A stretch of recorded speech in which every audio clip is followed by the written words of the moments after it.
kids? Welcome to Dad's Palace, or The Palace. Dad's Palace, for those who know. Kyla, Kaden, Kimani, 3Ks. How you doing, kids? Today we are going to read a few pages out of a book by Nick Stone called Clean Getaway. See it? Okay.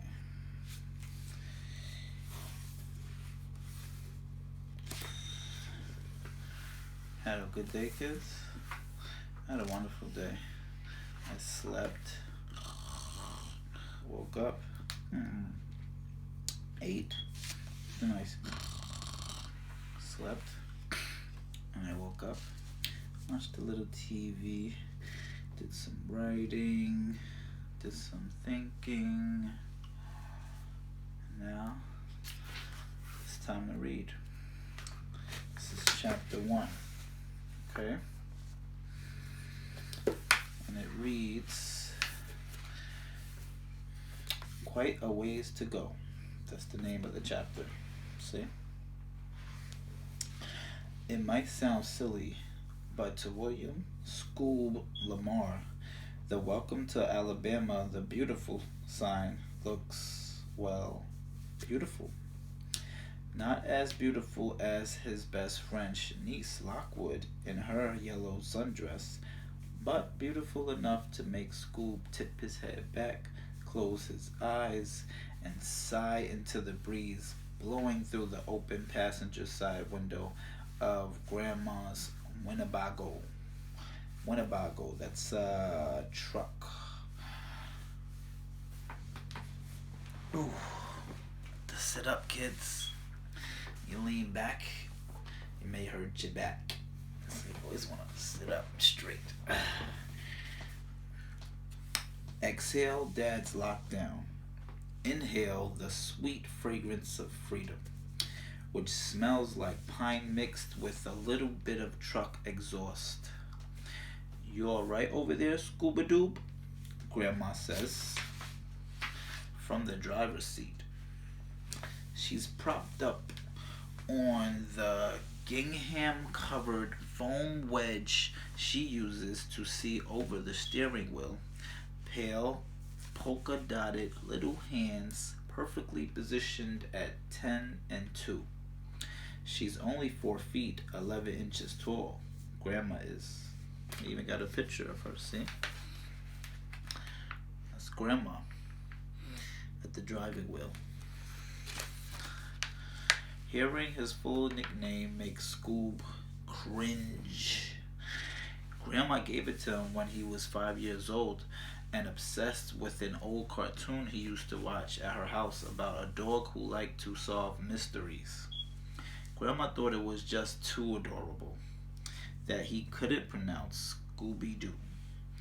And because Shanice was Grandma's neighbor, she picked up on the nickname and started using it at school. So it stuck. Well, the school part did, which is fine. Kinda cool even. Scooba-Doob though?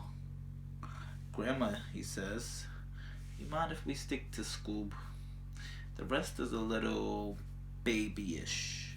No offense, he adds. Oh, none taken, Grandma says. My apologies, Mr. Scoob. I mean, you can drop the Mr. too, Scoob goes on. This makes Grandma laugh, which makes Scoob smile. He'd never tell anybody, but there's really no sound in the world he loves more than his grandmother's barking laughter. Dad's not a fan. Says it grates on him because it's the one reminder of Grandma's past smoking days and potential future lung cancer.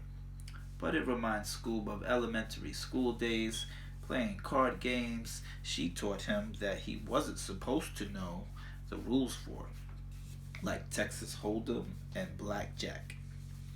Even now, it blows Scoob's mind that a harsh booming sound like that could come out of a person as little as Grandma.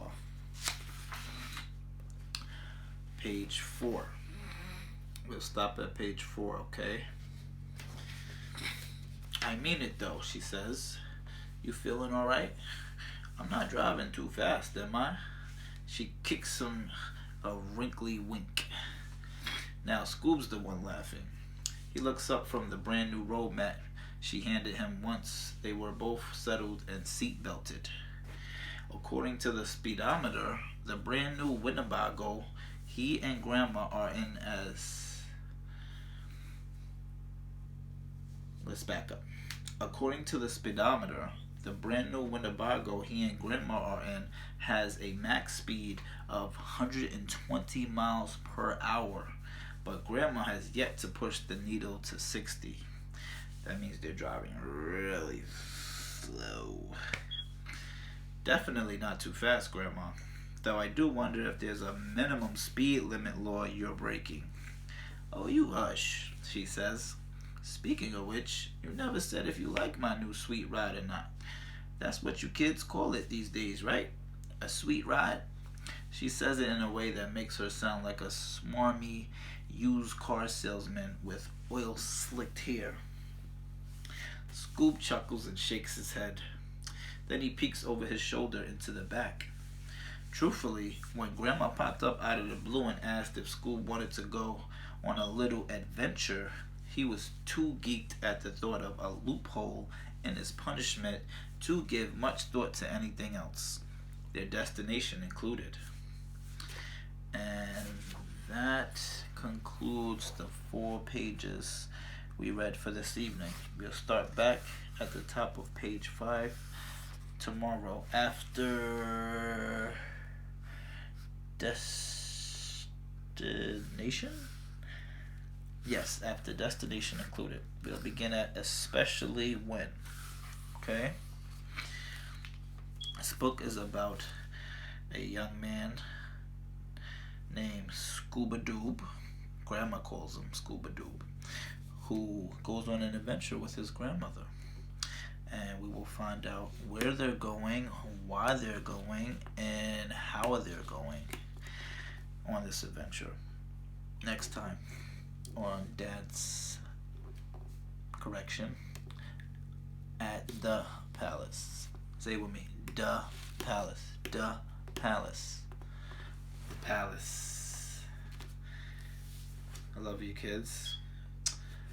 Remember, happiness, no malice. Happiness, no malice. Okay? Stay strong.